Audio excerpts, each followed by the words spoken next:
separation. It's not necessarily an easy topic because it talks about something we don't want to think about.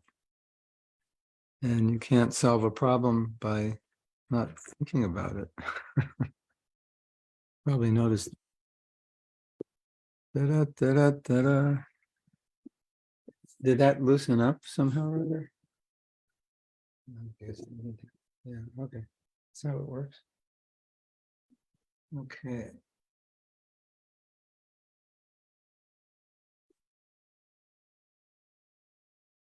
Sri Krishna Chaitanya Prabhu Nityananda.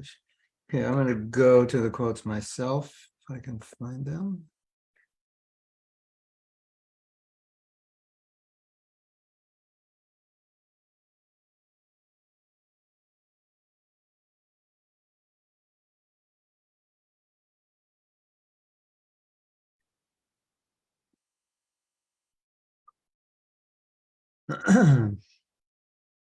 I'm just going to go look for the quote so I can read it off my phone. And I have to look up in the chat.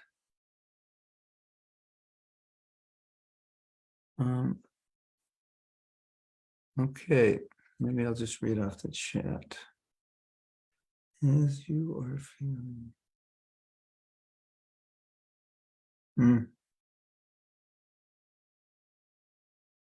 So you can see how the devotees are feeling separation from Prabhupada is quite natural and normal.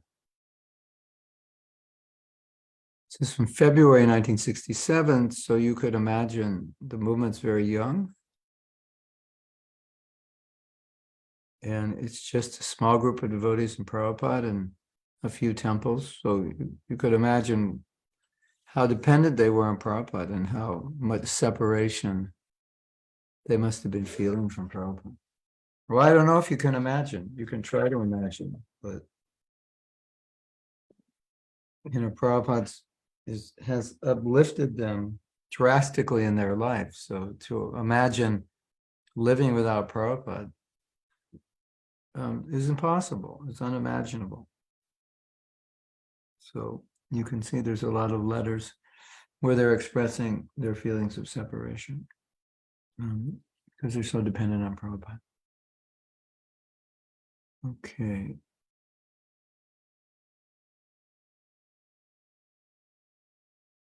You sent a link to the document. Yeah, I have it on my phone. But finding out where it is another thing. Okay. As you are feeling my absence, so I am feeling for you, but we are all happy on account of Krishna consciousness, either here or there. May Krishna join us and always in this transcendental service. So I think I may have spoken about this paradox before. How we're happy. We're always happy in Krishna consciousness, even when we're not happy, if you know what I mean. So we may be unhappy being separated from our guru, but as I've often said, prasadam still tastes good, doesn't it? Even if your guru is halfway around the world, even if your guru has gone back to Godhead, prasadam still tastes good, doesn't it? And kirtan is still blissful and the Bhagavatam is still relishable. Correct? Yeah, so that's the point Prabhupada's making. In other words, it's kind of like a nice way of saying, don't be discouraged, don't be unhappy. In Krishna, we're all in Krishna consciousness, and Krishna consciousness is blissful. So if we're blissfully engaged in Krishna consciousness, we can simultaneously feel the pain of separation, yet feel the bliss of Krishna consciousness. It's interesting because Prabhupada wrote a prayer called Viraha, separation, Viraha Ashtakam. And so he was feeling the pangs, he was expressing the pangs of separation from his guru. But at the same time, we never think of Prabhupada as someone who's not ecstatically immersed in transcendence and blissfully chanting the holy name. And as Vishwanath Chakravarti Thakur says, chanting in ecstasy and relishing deity worship and prasadam and talking about Krishna and exchanging in rasa with Krishna. So all these things are going on. Simultaneously, Prabhupada's feeling separation from his spiritual master. Simultaneously, he's feeling blissfully engaged in Krishna consciousness. So they do go on two tracks. That's for sure. And, you know, when someone near to us departs, obviously it's never going to be the same as when they were present. It can't be. But it doesn't mean it has to become an impediment to our relish, our ability to relish Krishna consciousness. It doesn't mean it has to be an impediment to our spiritual advancement. And as we said before, it doesn't mean it has to be an impediment to getting their association. It's just a different form of association. So as I said before, Prabhupada came to make us happy. That's what he wanted. It was one of his, if you actually refine Prabhupada's mission, you could say it's to save the world. You could say it's to distribute his books, to open temples, to make devotees. But one thing you can also say, which is very clear, it's to make us happy. That was what made Prabhupada happy, is to know that we were happy. And so Prabhupada gave us a process in which we could be happy in his presence or not in his, or out of his presence. So I think that's important to recognize. And if we can be happy in separation from Srila Prabhupada or separation from our Guru, that makes Prabhupada happy that I've given you a process by which, even in spite of difficulties or in spite of separation or in spite of so-called obstacles, you can be happy in Krishna consciousness. So I think that's important to understand. Prabhupada came to give a process. It's like I'll speak from the position of male psychology. A husband feels as a failure if he can't make his wife happy. Ladies, did you know that? Like, if you're not happy, it makes your husband feel like he's failed. It's male psychology. So when you're happy, your husband's happy. When you're not happy, he's thinking, what did I do wrong? How can I help you? Or maybe he didn't do anything wrong, but he just feels like he's not doing his duty as a husband. Or there's something wrong with him if you're not happy. So in the same way, when a woman knows that, she can think, oh, well, my husband's trying to make me happy. So when he does something to make me happy, even if it doesn't make me happy, I should at least be happy because he tried to make me happy. Something like that. I don't know, ladies, if your husband has ever bought you something and you look at it and you're like, why did you buy that? You don't tell him that, but it's like, why did you buy that? It's ugly. Or something like that. But you can't say that because he was trying to make you happy. So you have to say, oh, thank you so much. I love that. Of course, he never sees you wear it in your whole life. But at least you have to show him that you're happy. At least you're happy that he thought of getting you something, and he's hopeless in buying you what you like. But not all husbands, but some, like myself. So, but at least you're happy. So if we can take Krishna consciousness and mix it up in the pot and come out happy, that makes Prabhupada happy. That makes our spiritual master happy. And I can guarantee you, when your spiritual master is leaving this world, he doesn't want to be surrounded by a bunch of disciples who are crying. Of course, that's normally what will happen. But he's thinking, why are you all crying? I'm going back to Krishna. You should be happy. Right? And I'm leaving you with everything I've learned in Krishna consciousness. So that will make you happy. So, we can, there's no loss here. It's not like, okay, I'm leaving you and I'm taking everything with me. You don't have anything. Okay, then you could cry. but it's just the opposite, right? I'm leaving, but I've given you everything I have. You know, Jayadev, what if your father was really wealthy and he was like 95 and he's dying, and you don't want him to die, but 95, it's not like the greatest time of your life. It's probably, it's time for him to go and his body's breaking down. So you might be thinking, well, probably it would be a relief for him to die. And he's thinking, and plus he's left me his wealth. So it's a win-win situation.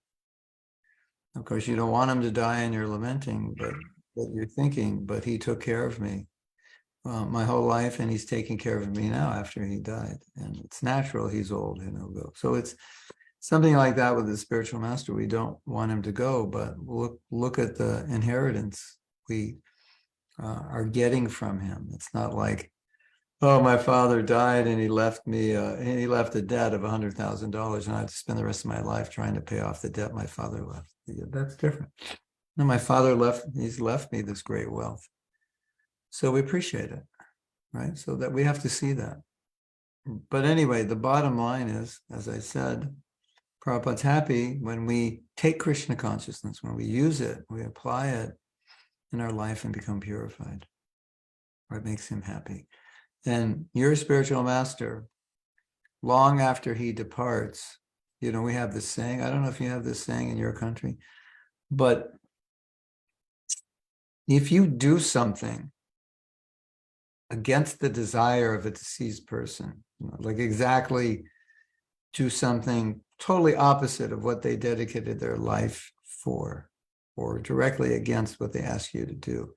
We have this saying in English, they're rolling in their grave now. They're like they're in their grave, but they're angry and upset. So you don't want to give up Krishna consciousness when your guru leaves. You don't want to become depressed and unhappy, because that won't make him happy. He'll be rolling in his grave, so to speak. He'll be rolling in his samadhi. He'll bring him out of his samadhi just because he's unhappy that you're unhappy. So that's the idea. So your father, Jayadev, leaves you millions of dollars, and then you invest that million, and you're making a few 100,000 or more a year just off investments. And he's thinking, oh, that's very good. He's using the money well. So your spiritual master has given you, or all of us, Prabhupada has given all of us, our spiritual masters have given all of us a wealth of knowledge from which we can invest and earn interest in bhakti points and become Krishna conscious. So that will make him happy if you invest the knowledge he's given you properly, utilize it, right? It's kind of like I go out and buy all organic vegetables, all organic spices, organic rice, organic beans, organic ghee, everything.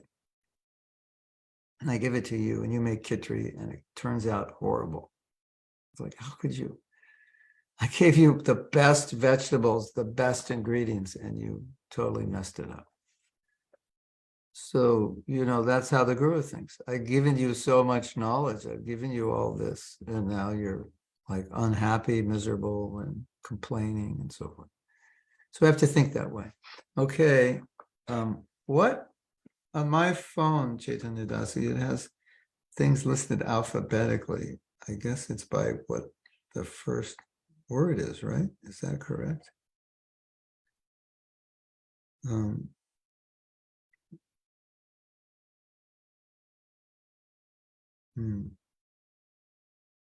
Is that correct or what? Hare Krishna, Gurudev. If you're looking at the Vani quotes, it is, I think, listed alphabetically, but I've sent you the link to the document. I've copied the quote Okay. in the document, so you can just click on the link and it will take you there. Okay, hold on. Don't go anywhere, everybody. We'll be right back. Okay. Okay. So now let me just look at the next quote and see if it's not just repetitive or and it's relevant.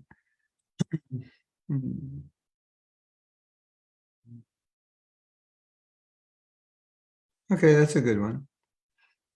This is Los Angeles, July 19th, 1970.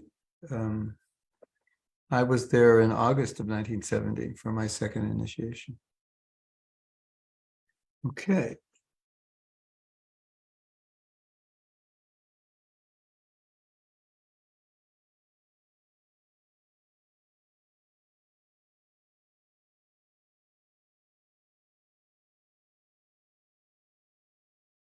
Oh, Scarlett saying sometimes she was happy and her husband was unhappy that she was happy. Yeah. He's not that would not be a bona fide husband. Bona fide husband must be happy when you're happy, unless you're like doing something horrible. Okay. This is a letter to Shyamasundar. You're expecting to see me, but I also expected to see you at the London Rath Theatre, but you made no arrangements. So what can I do? So let us meet by Sankirtan. I also do not feel separation from my Guru Maharaj. Wow.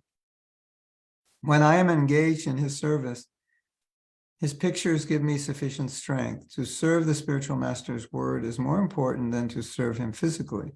Please try to open as many branches as possible in European countries. At Prabhupada, he didn't want a group of devotees just following him around wherever he went. He wanted them to go around the world and preach.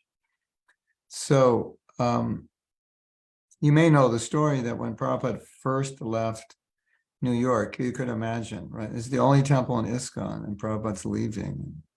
You don't know anything, and you're totally dependent on him. Can you imagine what that must have been like? So Prabhupada, he said, we'll put up a picture of Srila Bhakti Siddhanta and he'll look over you. And then he said, and you can put a picture of me on my seat where I normally sit. And that way I'll be there. Something like that. Like my presence will be there. So that's what Prabhupada is saying. Just by just the picture gives strength, that because on the absolute plane, as we know, the Guru is in the picture also, watching over you. And then Prabhupada makes this point, which of course is made again and again, that it's more important to serve him, his word, than physically, obviously. Physically, yes, if you can, if you're there, obviously, but otherwise, the spiritual master, we say the spiritual master, we were talking about this, I believe before, that remember we were talking about the dust of lotus feet. What is the dust? It's the instruction. So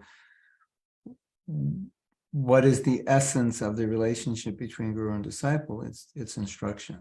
It's service, of course, but how do you even know someone's your spiritual master if you don't hear from them? It's by hearing from them, you become inspired, you become elevated, you become guided. And so you're getting guidance how to get out of the material world and go back to Godhead. That's what it means to have a guru. So Prabhupada says, everyone needs a guru. What does he mean? It's like every airplane needs a pilot. Right?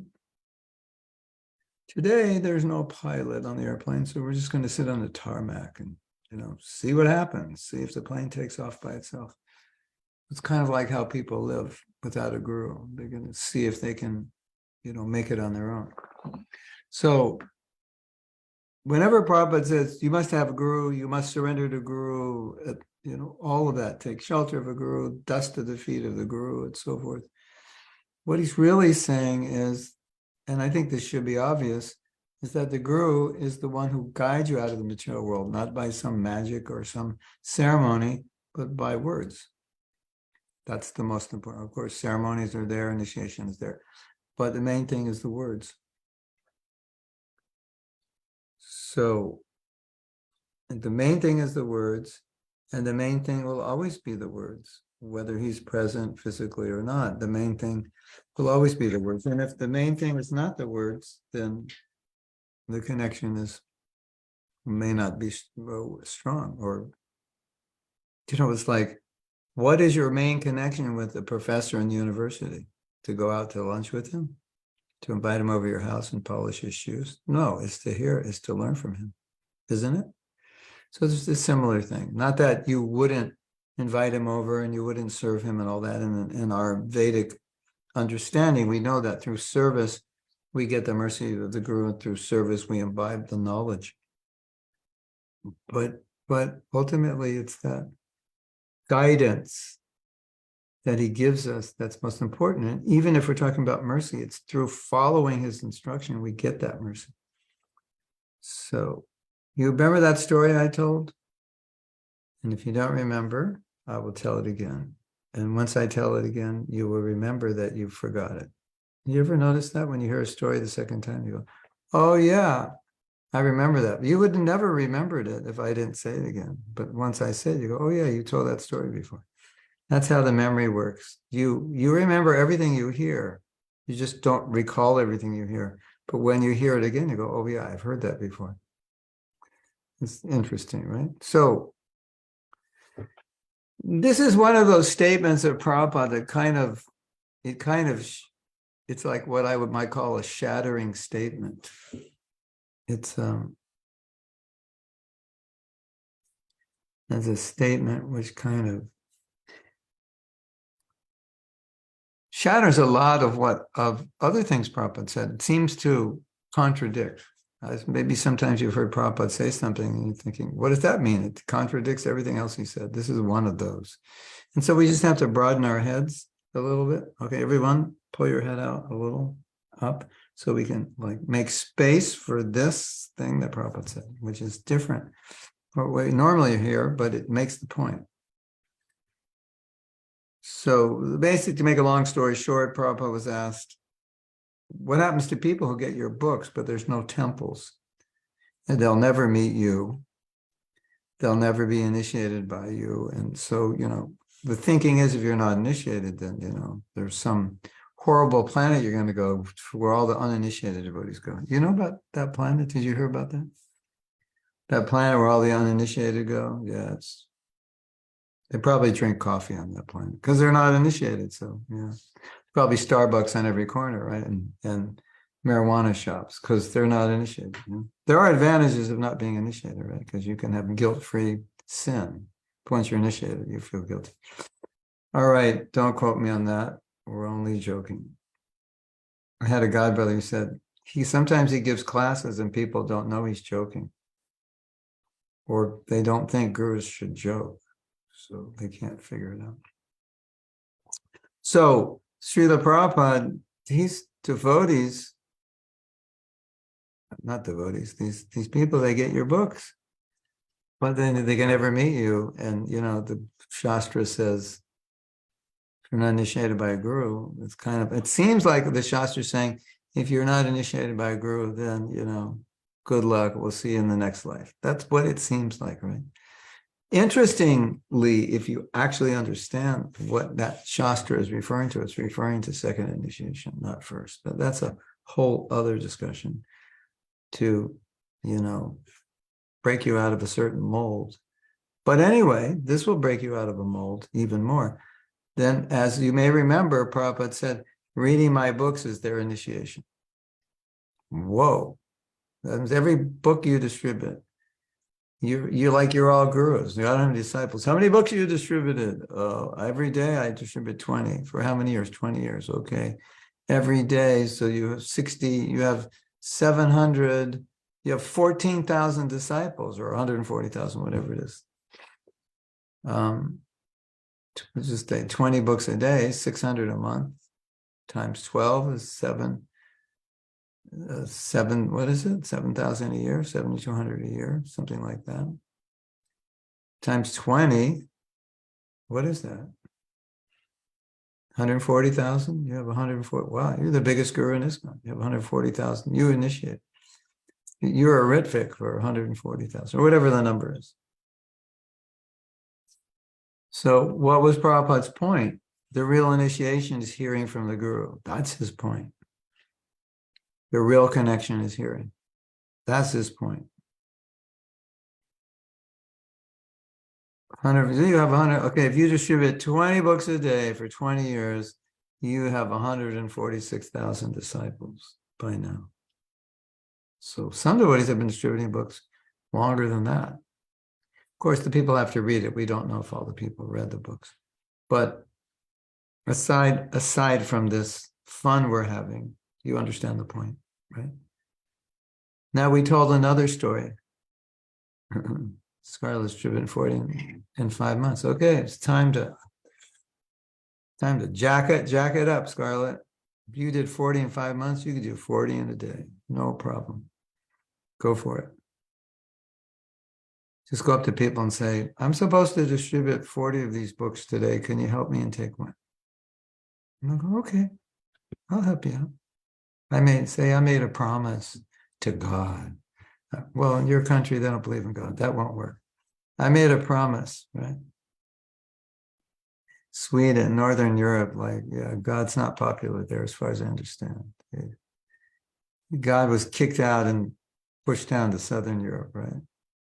Italy and places like that. Spain, not Northern Europe. It's like, yeah, if you believe in God, it's like you're in the minority. That's for sure. Okay, so then another story we told that you may remember once I tell you, is about a man who was chanting 16 rounds and was serving Prabhupada and knew Prabhupada and was interacting with Prabhupada, Indian man, was doing amazing service for Prabhupada. To make a long story short, he didn't feel, I don't know why, but he didn't feel qualified to be initiated. And all the devotees were, you know how devotees are, right? If you've been chanting your rounds for a while, then they go up to you and give you a strange look, like, Prabhu, why aren't you initiated? Like, is something wrong? Did anyone ever do that to you? Like, what's wrong with you? Like, you've been chanting 16 rounds for 3 days. Who's your guru? Why don't you have a guru yet? You should be thinking about this. It's like, this is like, no, you should not be thinking about a guru for 6 months, and you should be focused on Prabhupada. Always. That's how it should be. Anyway. So all the devotees was like, why aren't you getting initiated? Prabhupada's here. He'll accept you. What's wrong with, the connotation is like, what is wrong with you?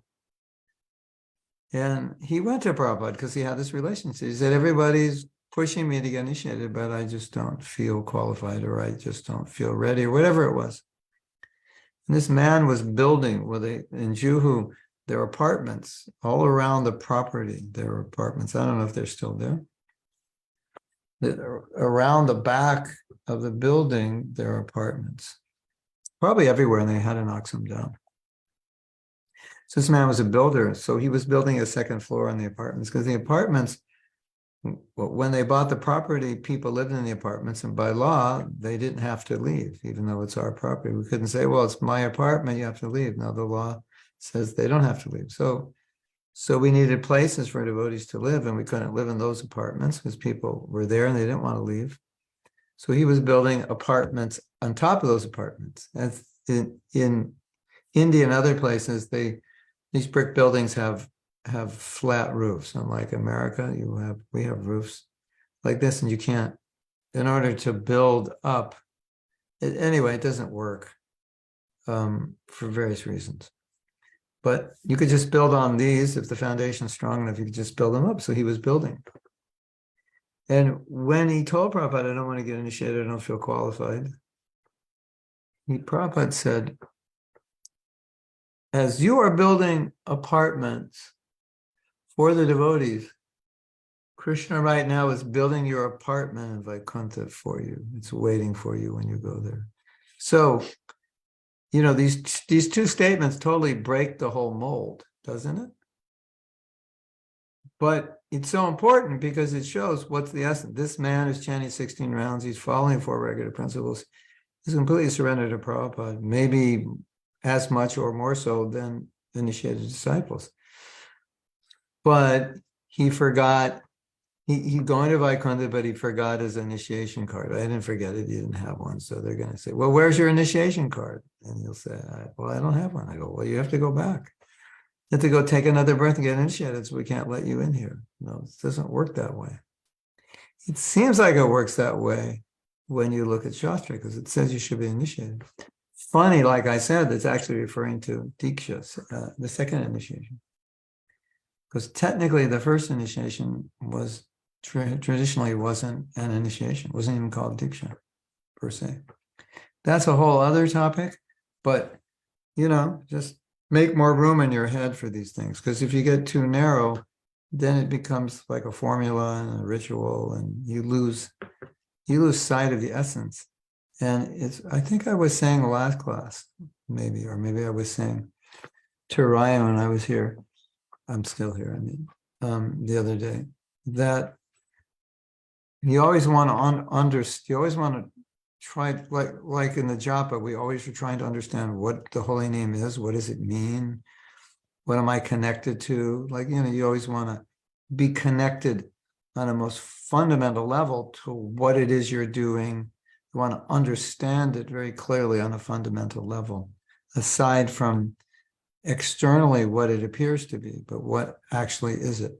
Like in a relationship, you can get married and fall in love, get married and like that. But when you stay together long enough, you realize this is more complicated. I have to understand this relationship more deeply. I can't just, we had a good time when we were young and we liked one another, but it's not going to sustain the marriage. I have to really understand, what is my role as a man? What is my role as a woman? What are the needs of my spouse and so forth? How do I show up in the best way possible to make this marriage work? What does the marriage mean?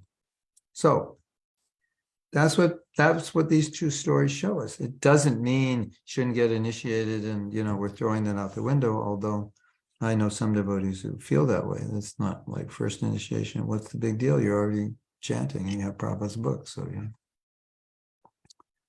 you can just throw the gurus out, we don't need them. We have Prabhupada, so we don't want to go that far to the side. But in a sense, it's true. You are, for your initiation, you are chanting, you have the holy name, you have a guru, you have Prabhupada, and you have someone you're aspiring for as your guru, if you do. So you're doing pretty good. And then when you get initiated, then it's like, okay, here's your card. So when you go to Vaikuntha, they'll see your card. But, if they just look at your lotus face, they're going to let you in without your card. If they look at your heart, they'll let you in without your card. That's the idea. Okay.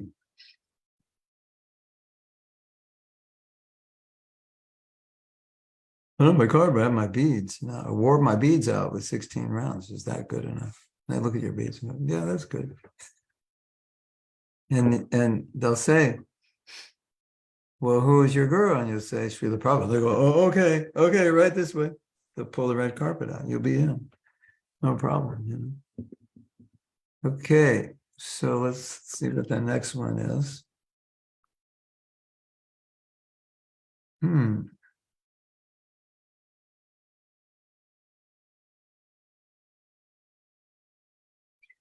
Well, now they're getting kind of repetitive. But anyway, you can put the next one up. It's just saying basically what we've been saying, but as I always say, it doesn't hurt to read it again. This is letter to Satsvarup Maharaj, who's obviously Prabhupada's replying to all these letters. Obviously, well, maybe it's not obvious, but it seems that he's replying to devotees who are saying, I feel separation. Or perhaps Prabhupada's just expressing how he's feeling separation from them. That's possible also.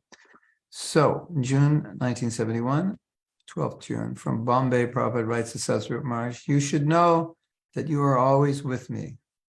I am always thinking of you and your service. So there's no question of you being separated from me at any time. So you may feel separated from your guru, but your guru may be thinking of you. So he's not separated from you. That's another factor. No, that's another factor to factor in. That's another consideration to factor in. You may be thinking, oh, I'm so far from my guru, and your guru is thinking of you. because that's natural for the guru to think of the disciple. Because when someone is a guru, then they're dedicated to delivering Krishna consciousness to the door of their disciple and taking them by the hand back to guidance. So they think of their disciples and they always think how they can help them and serve them. So your guru is thinking of you, hopefully in a good way. No, that's just a joke. Well, he will think of you in a good way as long as you're good. So as long as you're good, you don't have to worry.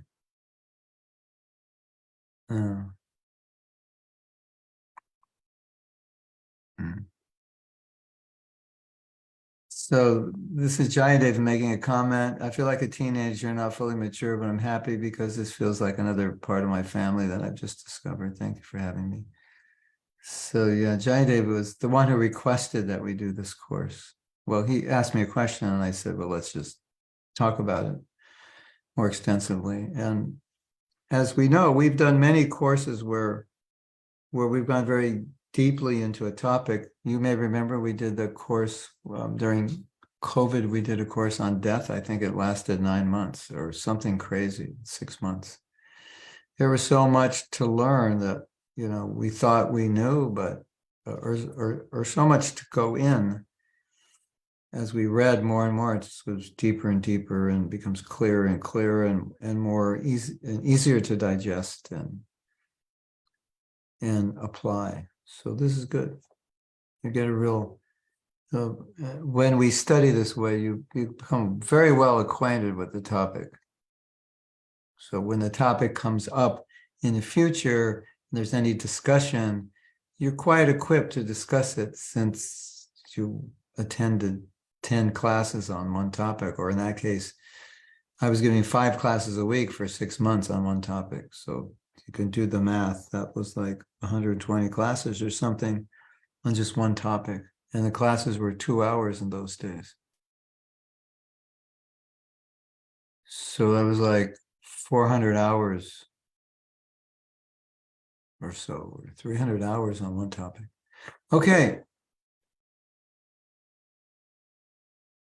Go and have a guru with even out formal diksha? Yes. And develop a loving relationship? Yes. Isn't diksha necessary for empowerment? No.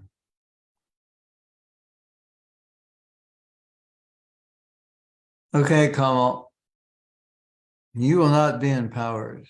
You will have no power until you get diksha. Now you're powerless. So now you can't do anything. So you shouldn't even try. You should just try to get diksha. But how become diksha if you don't have any power? The power is in the instruction, and the power is in executing the instruction. The playlist, oh, SoundCloud must have exploded with that playlist, right? Can't find the beginning or the end to that playlist. Come on. Prabhupada said, connection with the spiritual master begins from the moment you hear from him. So again, it goes back to hearing, right? So in 93 videos, yeah, 2 hours each. Oh, it's not as much as I thought. Only 93 classes on one topic, 2 hours each. So that's really like equivalent to like 200 classes, because sometimes we went over 2 hours. Yeah, so that's so the connection with the spiritual master begins from the moment he hears. And that was Prabhupada saying personally what happened to him, right? What was that connection? He heard from Srila Bhaktisiddhanta. It's like, I knew, and Prabhupada said, I accepted him as my guru as soon as he heard. And sometimes it's like that. You hear from someone and you're like, whoa, you've just changed my life. I've never been changed like that before. It's like it went somewhere in there and turned things around. There's a connection there. Not only with one guru, it could be with many gurus. So the empowerment comes from executing the order. Empowerment comes from hearing, understanding, and executing the order. It doesn't come from the initiation. The initiation is well, see, here's the interesting thing. And this, ISKCON has not really, we understand everything from Prabhupada's books, and then we try to translate that into what's practical, right? Or how we practically see it. But if we look at the way ISKCON is going or wants to go, needs to go, then we see initially the connection is with Prabhupada, and no one's going to be initiated by Prabhupada, but everyone's going to have a deep connection. And everyone's going to be empowered by Prabhupada if they follow Prabhupada. And then everyone, or most everyone, will be inspired by some living guru. So, as we said, the living guru can pull you by the ear. Prabhupada can pull you in his books, but the living guru can come and say, don't go that way. So that's the advantage of the living guru, right? You can push you, but it doesn't have to be a Diksha guru. It can be anyone. As we read Monday, the Diksha is the formalizing of your commitment. So Diksha means I'm committing. I must do these things. I'm committing to chant this number of rounds. I'm committing to follow this person, this guru, which doesn't mean you can't commit to follow a Siksha guru also. And your commitment to a Siksha guru, your commitment to Prabhupada, your commitment to the guru you want to take an initiation from, all these things should happen long before you're initiated.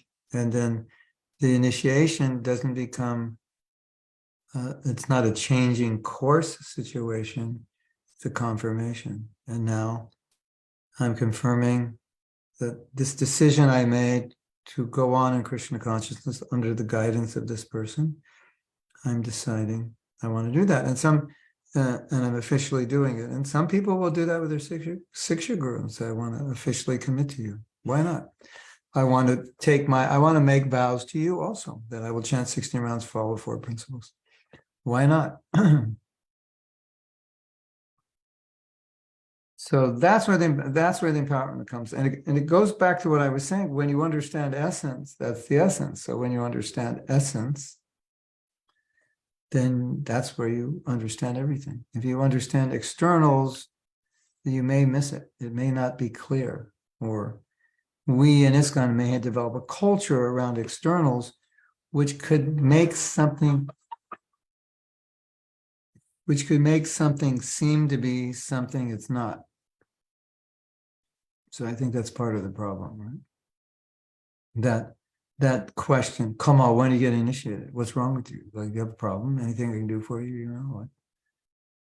It's such a bad question, because it's like, why don't you get initiated? What are you going to say? I don't have faith. I don't chant my 16 rounds. I work 14 hours a day. I have no time for my spiritual life. I've got addictions. I break, what are you supposed to tell the person who asked that question? It's actually an embarrassing question, isn't it? It's not intended to be, but it can be very embarrassing, right? And some devotees, they don't want to say the reason, so they say, okay, I'll get initiated, just to stop people from bothering them.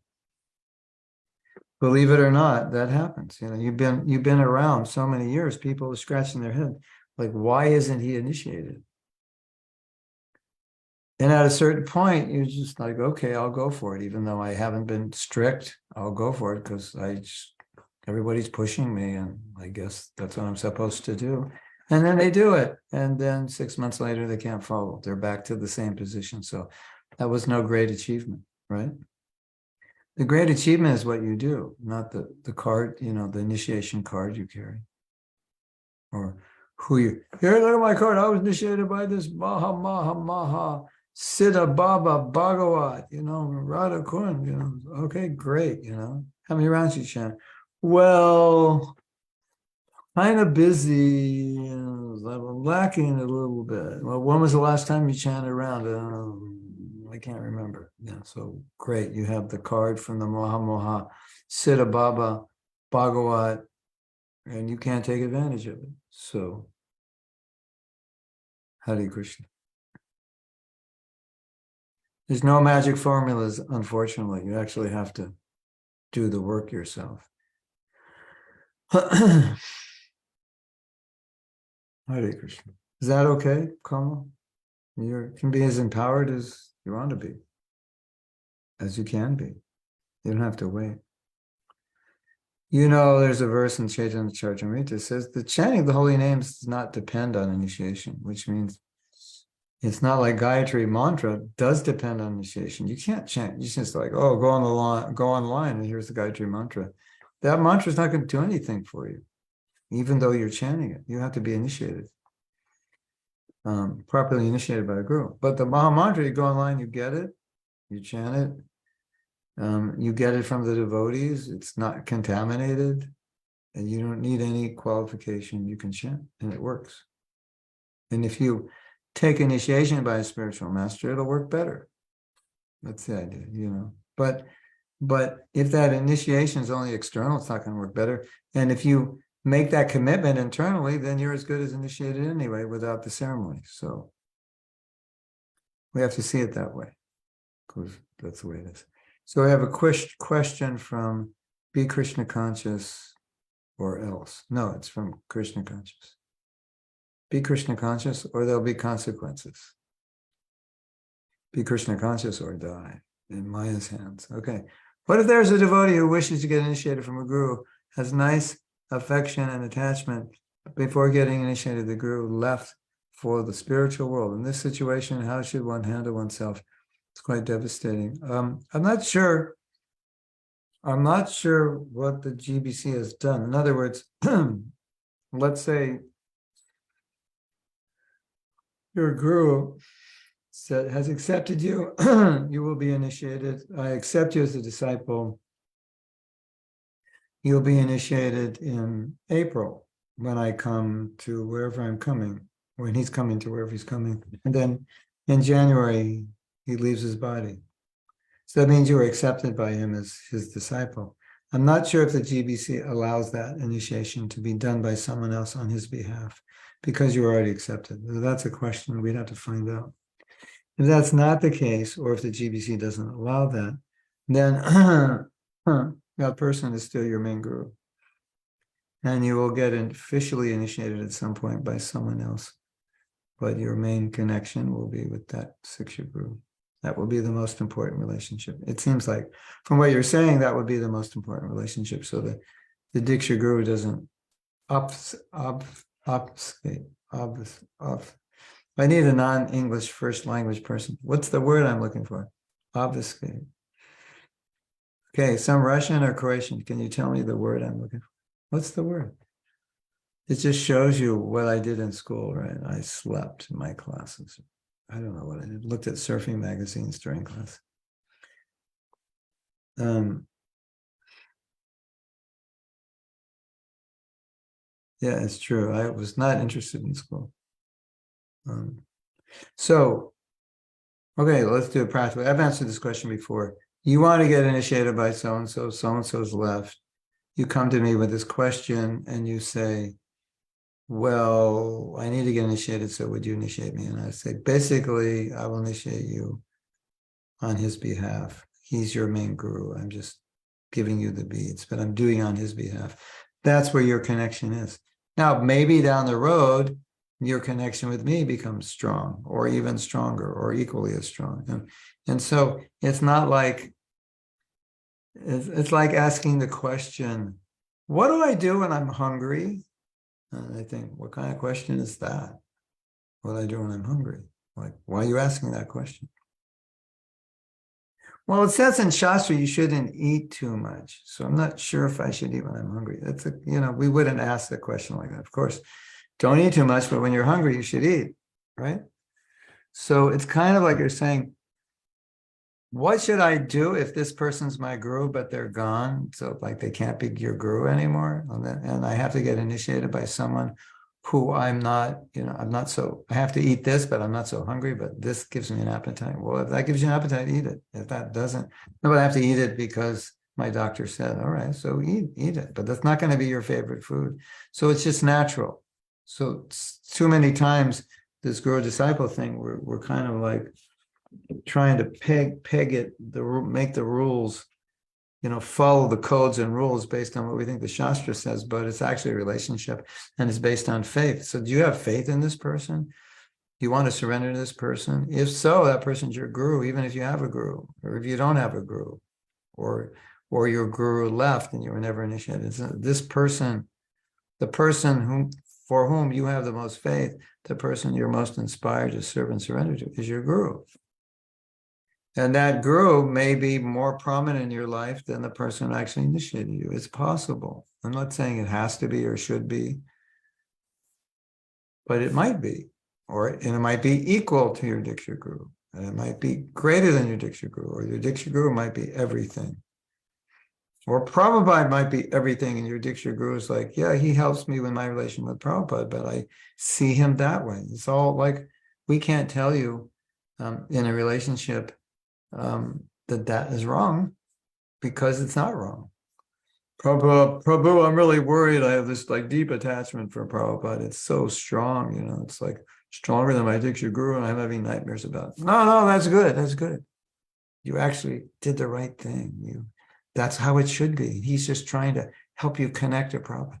Oh, I didn't know that. I thought the book says Diksha Guru is everything, and Prabhupada's my Siksha Guru, Parama Guru, and you can't jump over and this and that. So we get confused. When in fact, the Guru is just connecting you to Prabhupada and his Siksha and his movement as best he can. And the more he connects you, the better for you, and the better he's done his seva. So we have to follow natural flow. And I think that if you understand that principle, it answers so many questions. What if I'm not close to my guru, or I've changed, or he's changed, I don't feel the strong connection. Well, don't be offensive. Be respectful. This is the person that is connecting you officially. You can't deny that.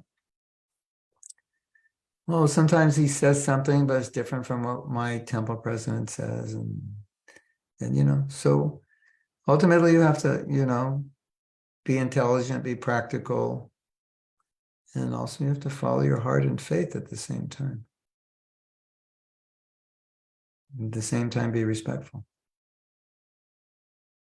So I hope that helps.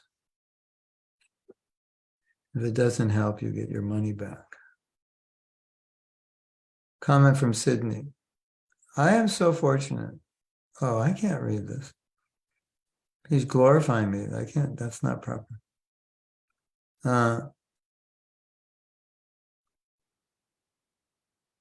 She's just saying that she found the guru right for her. But just because I'm right for her doesn't mean I'm right for everybody.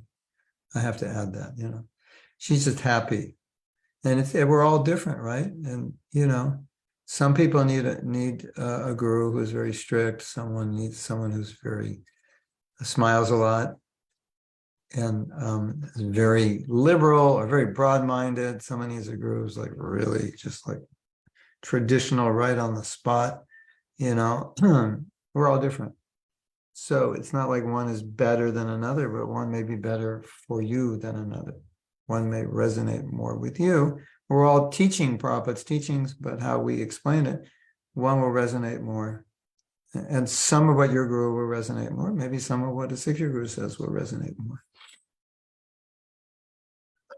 Comment from Mike Green. I got initiated a month ago. My spiritual name is Madhu Kantadas. I chant every day and follow the regulations. Fantastic. Oh, Michael Guerin. Fantastic, Michael. Now Madhu Kanta. Congratulations. Now you have your ticket back to guided. Keep it validated. Shaidev says, so we should not encourage a devotee to connect to a spiritual master, even if the person is practicing for years. A spiritual master, number one, you probably know this. You should not encourage anyone to connect to any specific spiritual master. You should encourage everyone to connect to Srila Prabhupada. And you can explain to them that part of the process is that if and when you find a senior Vaishnava who inspires you, you have deep faith in, you should take shelter of that person, and someday when you're qualified, get initiated. That's different than saying, when are you going to get initiated? Because what I just said is just our philosophy, which you would teach in any class, right? But giving them, saying, and after 1 year, you should be initiated. If you're not, then you're totally a loser. You might as well just, go back to material life and, eat meat, Obviously, we don't say that, but it can sound like that when we're pushing people, right?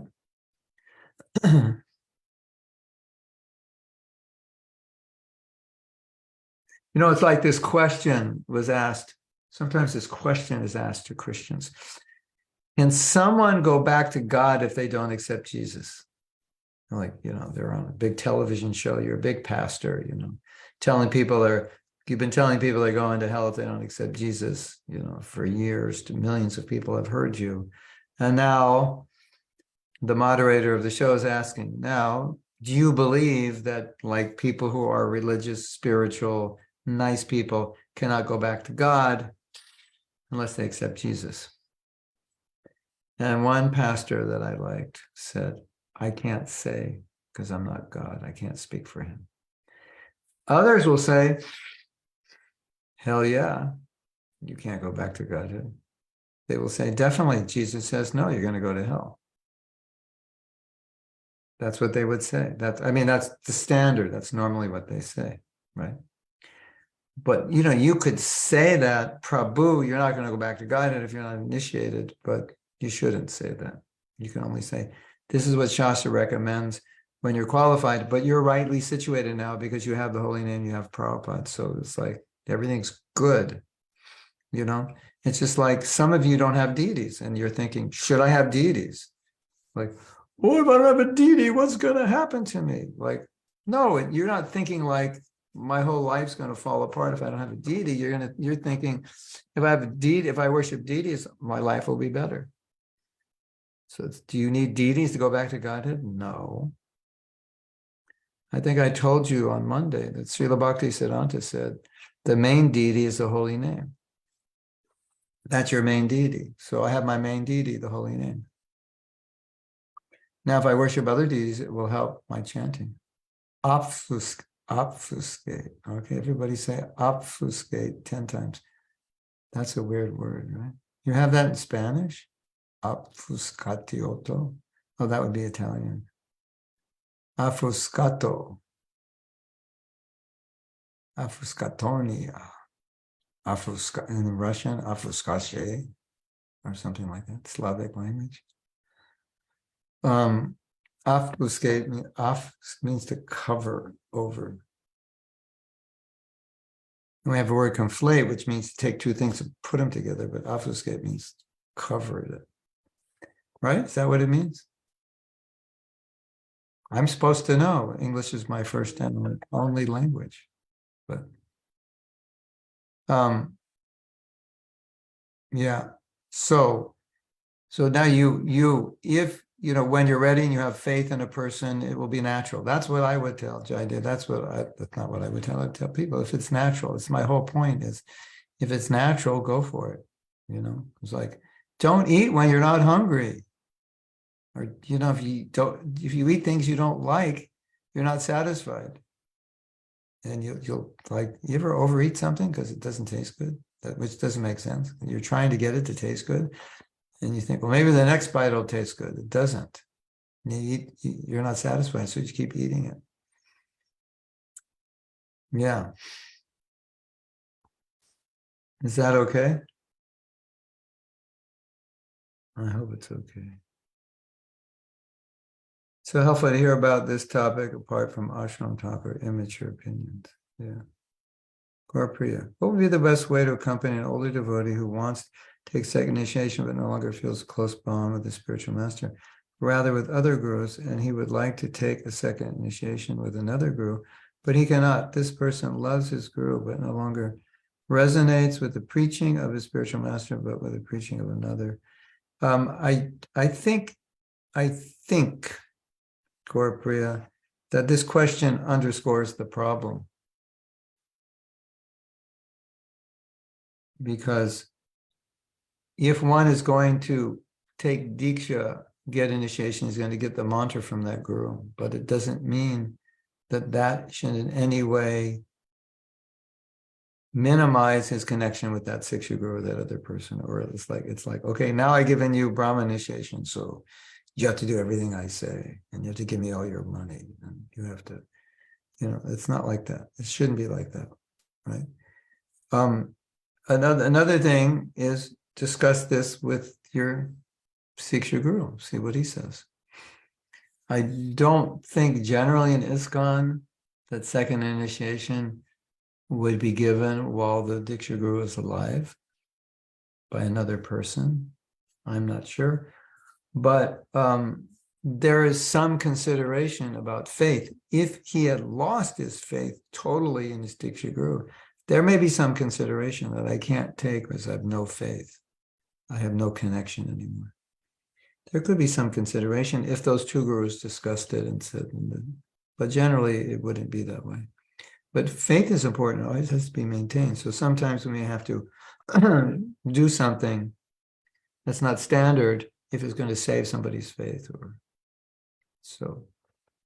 But when with questions like this, if you don't know the answer, it's quite simple. So you just ask the Siksha guru and he'll discuss it with him. They can the Diksha guru can discuss what is standard. And as ISKCON progresses, sometimes standards change. Not that there was a new standard, but things are allowed that maybe weren't allowed because it could save a devotee. I asked this question to one of my godbrothers, and I said, someone has lost their faith in their guru, and they want to take initiation from their Siksha guru because they've abandoned their Diksha guru.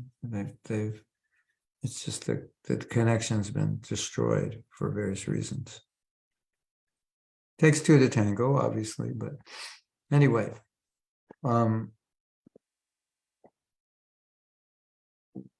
What should be done? And he said, it was a generic answer, it wasn't specific. He said, whatever maintains and strengthens the faith of a disciple is what should be done.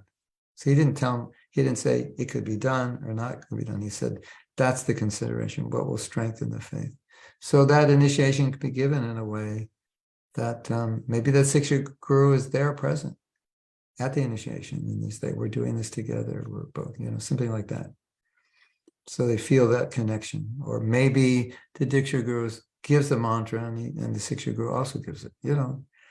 If it's a question of faith and it's really important for that disciple, sometimes these considerations can be there. Of course, we have to consult with Shastra and more learned devotees if these things are allowed. The general principle is maintain the faith. So Shalini, there's another one of those. She's thanking me because I'm so smart. No, she's thanking me because I'm so funny. That's why she's thanking. No, because she said I'm taking care of her needs and guiding us with knowledge and being there. Well, yeah, it's the duty of a guru. And now, Shalini, it's payback time. The only reason I do this is so I can ask you to pay back. Surrender your life now or die. Just as Prabhupada said, thank you, Shalini. As Prabhupada said, you have to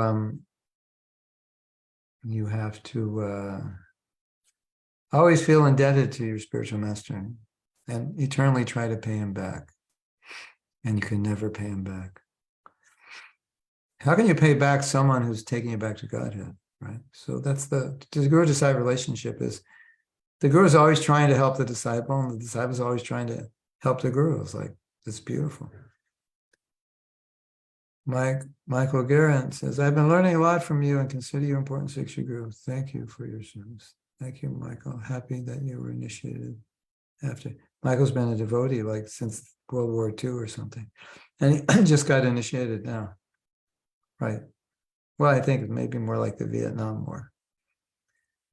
He's been around a long time. And he's finally got initiated. Fantastic. Better late than never, Michael. I'm happy for you.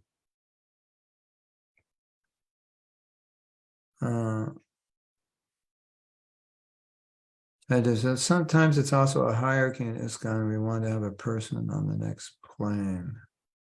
Next plane means like somebody, a guru who's like way up there, 5-star general guru. Is that what you're saying? Rather than what do you mean higher plane? Oh, someone's just higher in Krishna consciousness.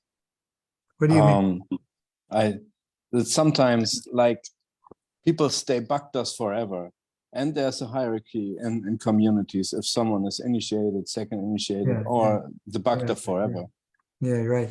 Like, so Jayadev, you don't get initiated, and they say you should become the temple president. And you say, well, who's going to listen to me? I'm not initiated. And they'll say, we want you to become the temple president, but you have to get initiated. So you get initiated because, or a temple commander. Yeah, that is a problem. I totally agree. And I've thought about it till my brain exploded. And I have some ideas how to deal with it, probably none of which would be accepted in ISKCON. It's now we're mixing a spiritual process with a material hierarchy. It's like Gaurapriya had that problem before she was initiated. She was being asked, she has certain expertise in areas that temples needed from her professional life as an academic and a psychologist, and she was feeling, this is really awkward. I'm not even initiated, and these are older devotees. You probably still feel awkward, but maybe less awkward because you're initiated. So it's more acceptance for that. It's a fact. I've seen it. It's a fact. You want to hear my crazy idea? We have like a first level initiation where you take like a vow to chant at least 4 rounds and 3 principles or something, or 3.5. And then we give you a name. And then when you're chanting 16 and you're ready to do 4, well, that's a whole other topic. What is the 4th principle? But you can follow fairly well and chant 16. Then you go into the ceremony and you'll get your 3 strands, and you already have your name. So that way it's kind of like nobody knows if you're initiated was the pre-initiation or the actual one, because you have a spiritual name and you feel you belong. And you're not like feeling totally guilty that you can't chant 16 rounds and be a, brahmachari your life. So, we all know these are problems. And somebody somewhere down the line in ISKCON, I don't know if in our lifetime or not, is going to deal with it. And we're part of an organization, so we can't just do that. If we have our own organization, I can just go, today I changed the rules, everybody. These are the new rules. If I'm an autocratic leader, or if I'm the guru of an ashram, I was like, okay. But even today, with the way the world's going, even it's hard for a guru to be autocratic because we're also democratic. And one devotee who's in charge of a temple, he said, I have set up the temple in such a way that even though it's my temple, the devotees can remove me as temple president if I don't do a good job. I don't want to stay an autocrat. So that's kind of the way the world is going. But we have a movement, and we can't just, one person can't just go off and say, I'm changing the rules on initiation. It's going to be like this because I have so many disciples, they're not ready, but they feel like outcasts. They don't have spiritual names. They have no position spiritually, it seems, and they're given these positions, right? Like we have Alexei, right? Somehow or other, he's a temple president. He's not initiated. But I don't think you could pull that off in a big temple, right? You just have a small congregation, correct? Yeah, a small congregation, and maybe mostly not initiated also, but it would be more difficult. Yeah, so it's a good question. Not an easy answer. I have an answer, but my answer can't. I sometimes give devotees spiritual names, but people tell me you can't do that. It's not proper. I basically did it when I couldn't pronounce their name. Here's a story for you. And then can you say these questions? I have to leave as I have to work on this course. And it's like this giving this class is just like, I shouldn't even be doing it because I'm like up really early. And I have to stop at 6 a.m. for my work to do this. And my mind is like a Ferrari before 6 a.m. And it's kind of like a truck after 7:30 on. It's kind of like a truck with a flat tire. So pray for me that I can finish everything properly. Yeah. What was I saying? I was going to make one last point that we can't. What was the last thing I said, Jaydev? Can't just do whatever we want, whenever we want, how we want. We cannot change the rules if we are part of organization. Yeah. Yeah, so we have to work within the organization. But the organization is obviously aware that this is a problem. But okay.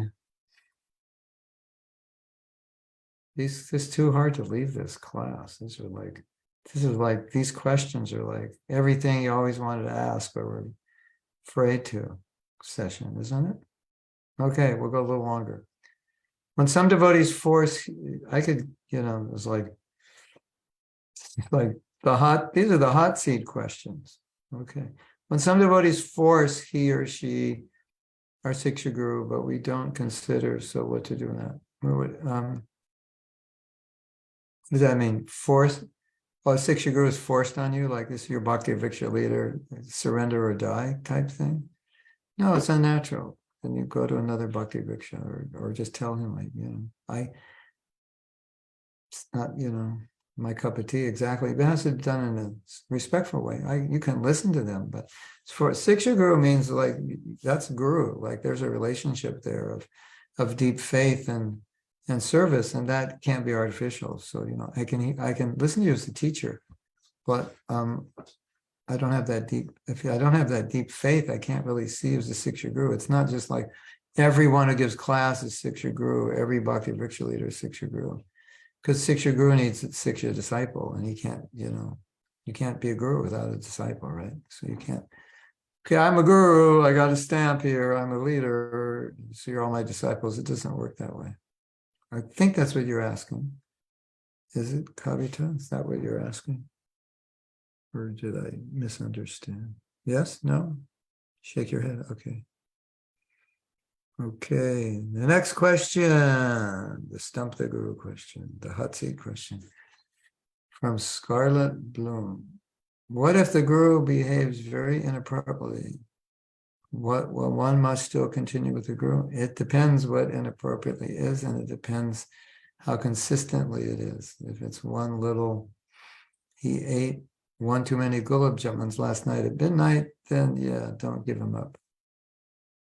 If we went out on a serial killing spree, probably, yeah, he's not really a guru.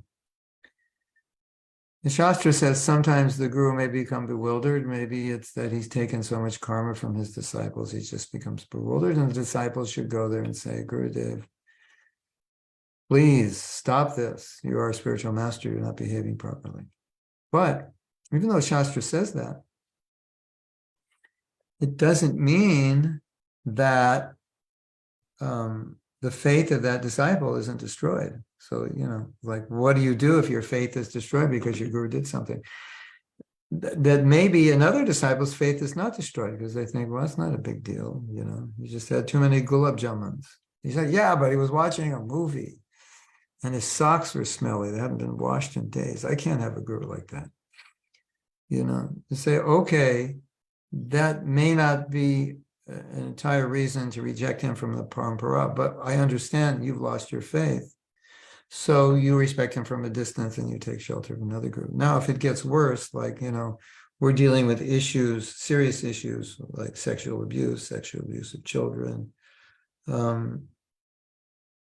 multiple times, etc., then that's a totally different thing. And still, we have seen gurus do some things that even your average bricklayer shouldn't do. And your average person on the street, it would be considered horrifically immoral. But some disciples just stay with that guru, and even the GBC says, "Why are you staying with him? He's true. He's obviously not qualified." No, we see him as qualified. We love him. So you can't legislate faith, but you can only teach what is a guru and what is the action of a guru, and the disciple has to decide based on the action, based on Shastra, if this person is actually a guru.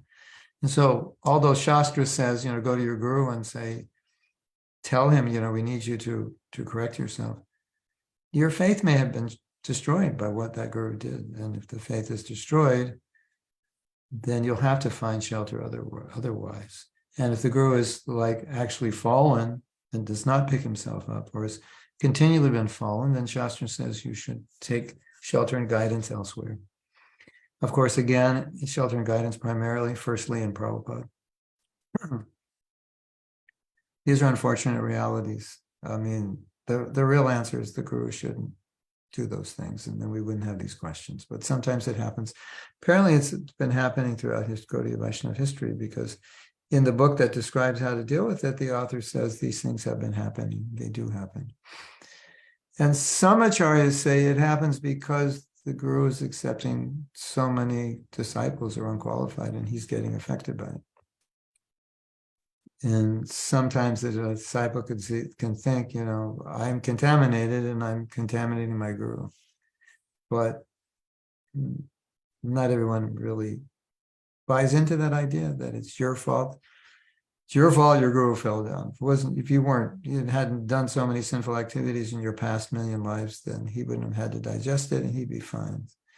So it's your fault, so you can't leave him. So, there's a million ways you can look at it, but ultimately, you have to go where your faith goes. And if your faith is lost, it's lost. And sometimes the guru doesn't even do anything wrong per se, and someone loses faith because they just feel like, well, he's not that knowledgeable.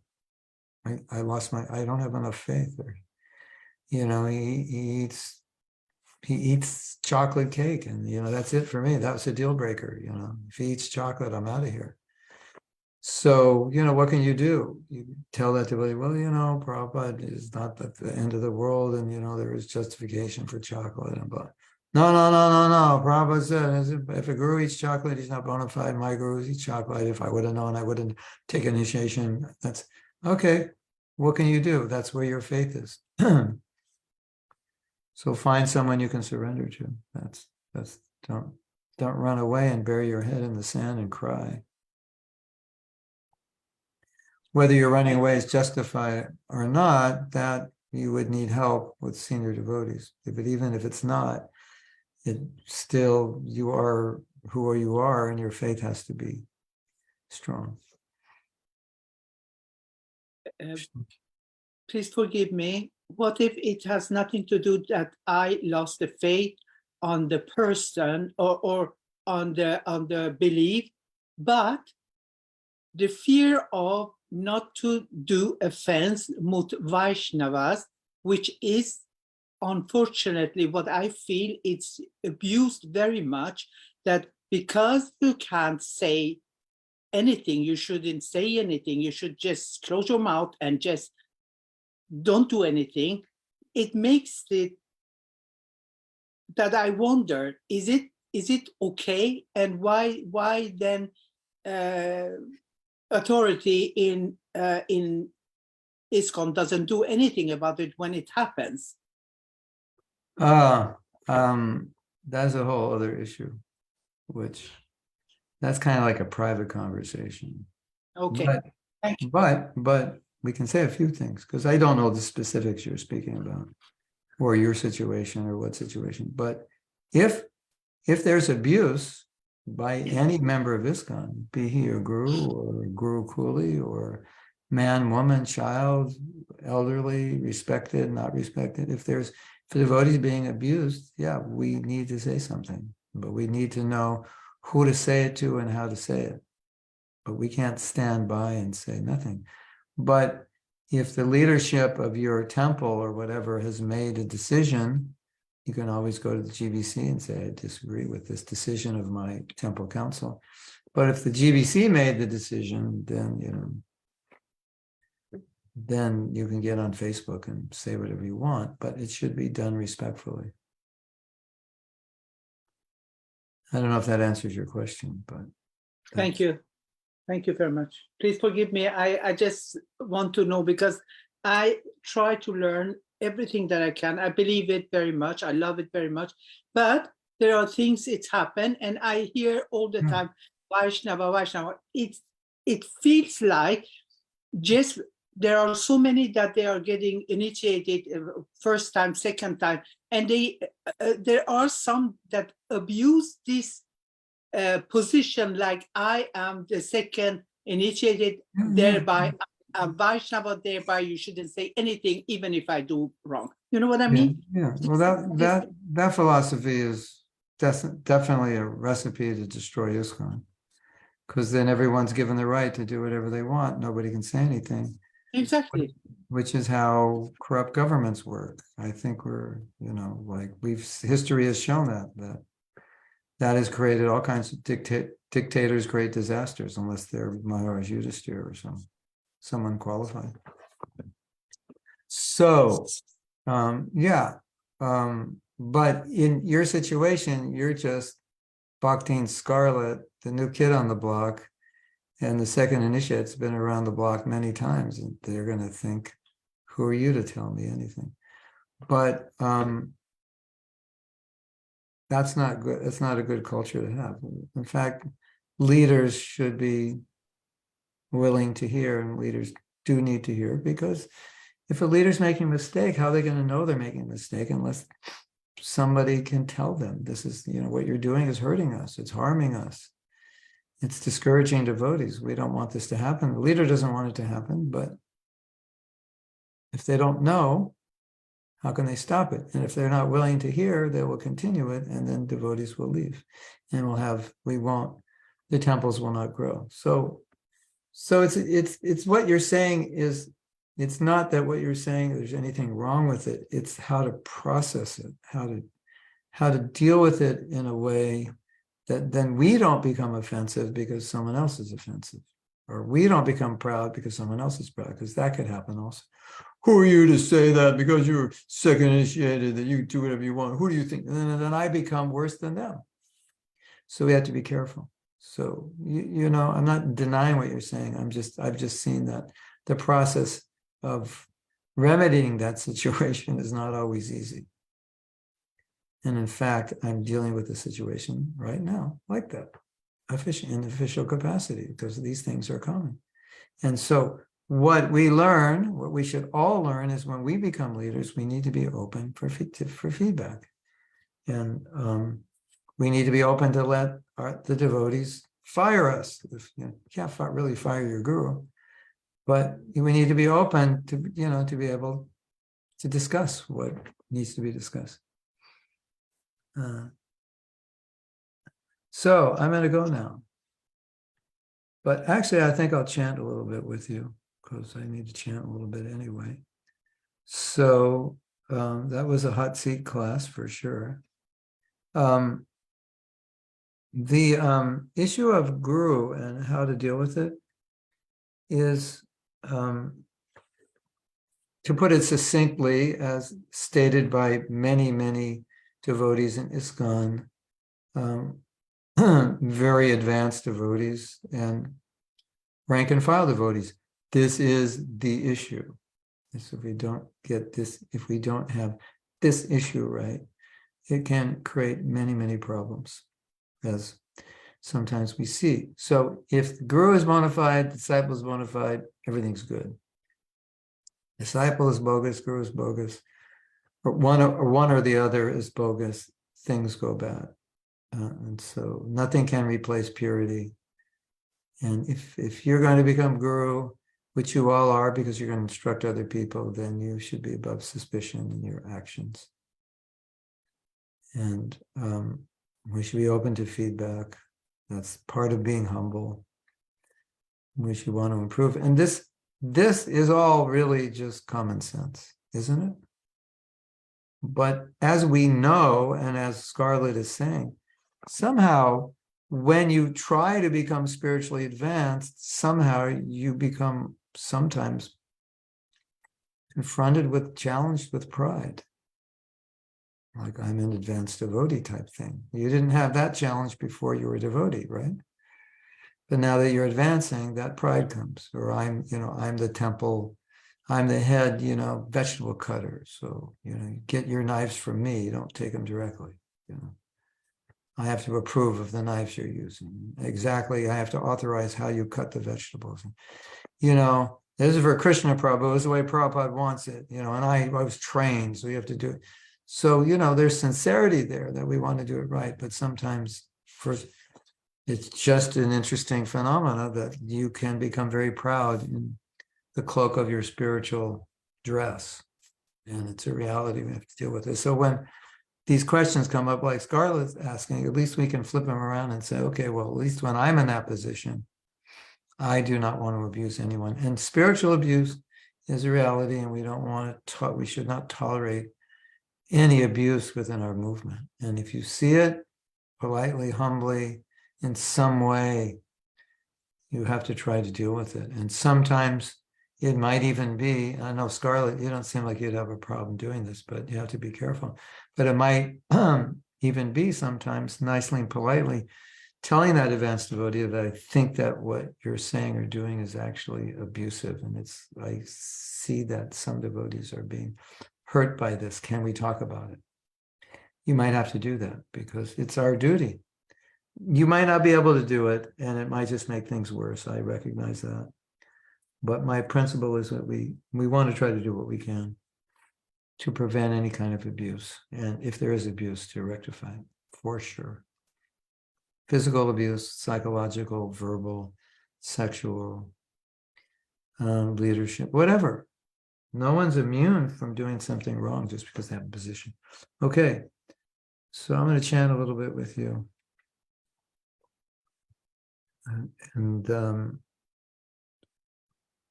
thank you for these questions. I hope you didn't misunderstand anything. Sometimes I misquoted and I get in trouble. Not really get in trouble, but sometimes people ask me, you said this. And I say, I didn't say it. Well, they put that on your Facebook page. I don't know. That was a Russian translating it, from English to Russian. And it came out backwards or something. So no offense, Nadia, but sometimes it happens. Nadia and I were talking how there's English phrases which don't mean anything in Russian. Like in English, we say, beat yourself up. What does beat yourself up mean? It means you're hard on yourself. You're down on yourself. So the proper way to say it, if you were to translate it properly, would be beat yourself down. Because beat yourself up sounds like you're lifting yourself up by beating. I'm beating myself up. But it means you're actually beating yourself down. So translation problems, right? You have that in your language, beat yourself up? I don't know if you have that. We in English, we say, like when the car stops and say, I'm going to jump out of the car. And someone who doesn't know, it's like, why would you jump out? Why wouldn't you just walk out? Or I have to run to the bathroom. So why? You really have to go bad, huh? You have to run. That's their expressions. So, then they get translated. Mahatma Prabhu said that all Brahmins should run to the bathroom, not walk. And it's like, and then people are writing, what's that? Where's that? They're not even, mad. They go, is there a verse like that you should run to the bathroom? You should jump out of your car and run to the bathroom, not walk out of your car and walk to the bathroom. So you know what it's like. Hopefully we won't have these problems when we go back to Godhead. If we do, that'll be disappointing for sure. Okay. Well, if we have them there, they'll be all fun and games. Okay, Hare Krishna. So I will